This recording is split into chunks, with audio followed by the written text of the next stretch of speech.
Hi, today I'm going to show you a short video on one way to get started collaging your gel prints. Today we're going to look at what you can do with some old unfinished gel prints. I don't know about you, but I have a big stack of these lying around in boxes, and I thought today, rather than showing you how to make more new prints, what should we do with some of our old prints? So one of the things you can do is some collage, and I'm going to show you how to just take a basic approach, a simple approach to collaging a few of your unfinished prints. So let's go to it. So what you're going to need is some prints. In this case, I just happen to have this bear one that I was working on and a background with some trees that wasn't quite where I wanted it, but I thought maybe these two would go well together.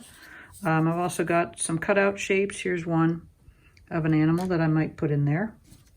You're going to need something to cut with, something to glue with, such as Modge Podge. This is a very old bottle, which is a water-based glue, easily available at your craft store. Also going to need a cutting board and a very sharp X-Acto. So you want to make sure this is a new blade. Each time you start a new project, please change your blade. So I'm going to cut the bear out of the background, and using my X-Acto knife, you don't have to be super precise, but you could also use scissors for these large parts. I'm using an X-Acto because I think in some ways it's easier, especially when you get to a small area like his claw.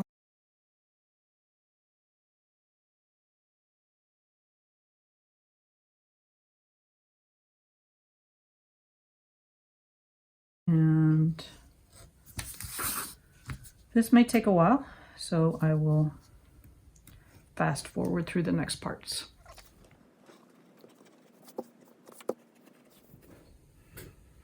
Okay, so here he is all cut out pretty much. And I noticed there's a little area here where maybe the paint didn't go onto the paper, but you can always touch up areas like that. So I just have some colored pencils. It doesn't really matter what kind. You could also use your craft paint. Maybe I want a darker color. Now we'll look at putting him on our background. Let's see, which way does this go? How about that way? Okay. And I think I'll just put him here. You can plan out what you want to do. You don't have to be too tight about it. Do I want a baby bear in there? I don't know if I need one. Maybe I don't need one. This bear is so big, it takes up most of the space. Maybe I'll put a moon up there or something. All right, let's find me a moon. So I found some yellow paper. Maybe we'll cut a yellow moon. I don't know how often moons are actually yellow, but that's okay.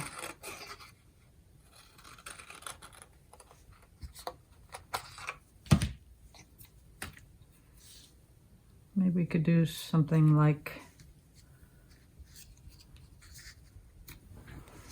that.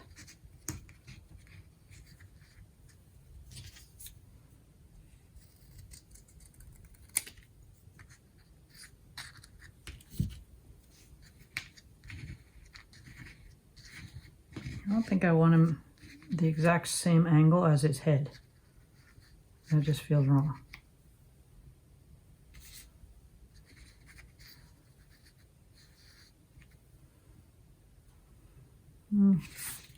What about a circle one?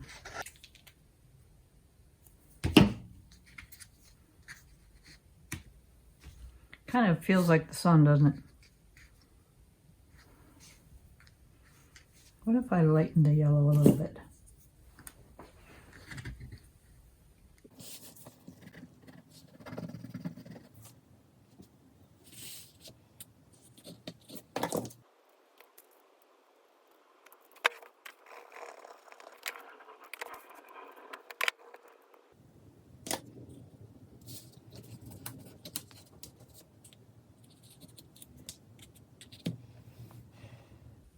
I know what it is. It feels like this, I don't want to get too realistic, but it feels like the moon should be behind the trees, doesn't it?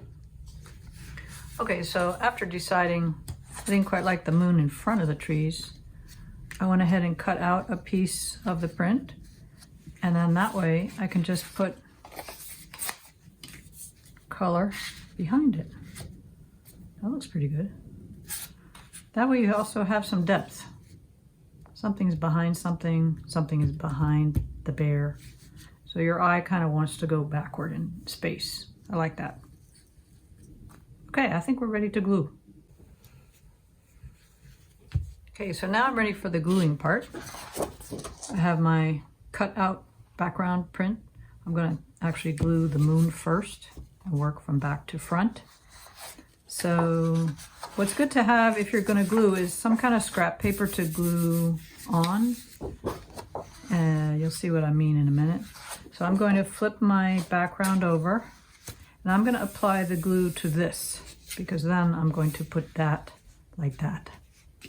Okay, so it's good to have a little dish, or, you know, this is just a lid. Put your Modge Podge in the dish. And then you can use your brush or your foam brush to get a little bit of that. And we're going to try this here. So I'm going to, this look out a little messy. Just glue kind of lightly on the back of this. And then apply my yellow paper. Okay.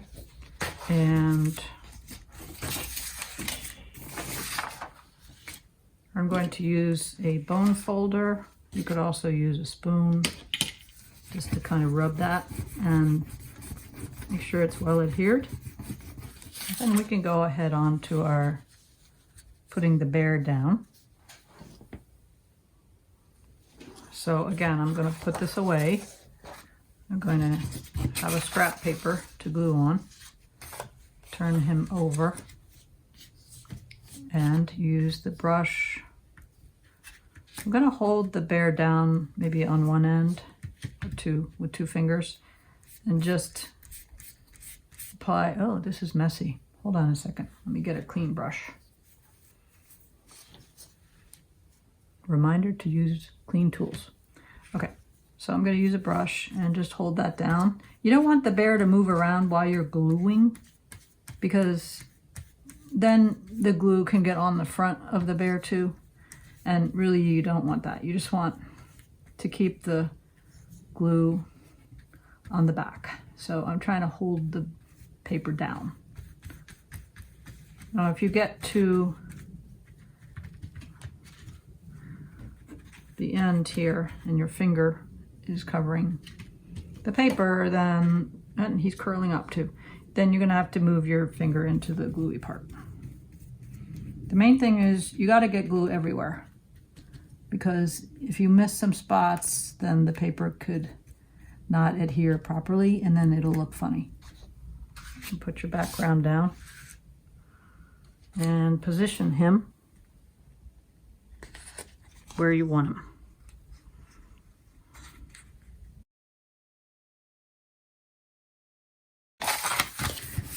That's interesting. His feet are kind of disappearing into the background, but I kind of like the mystery of that. Okay, so now it's glued, but it's going to take a little while to dry. Now he's dry and he's a finished piece of art. So you can give him as a gift. You could put him in a frame, whatever you like. And if you want to see more art techniques, especially gel techniques, tune in to my other videos.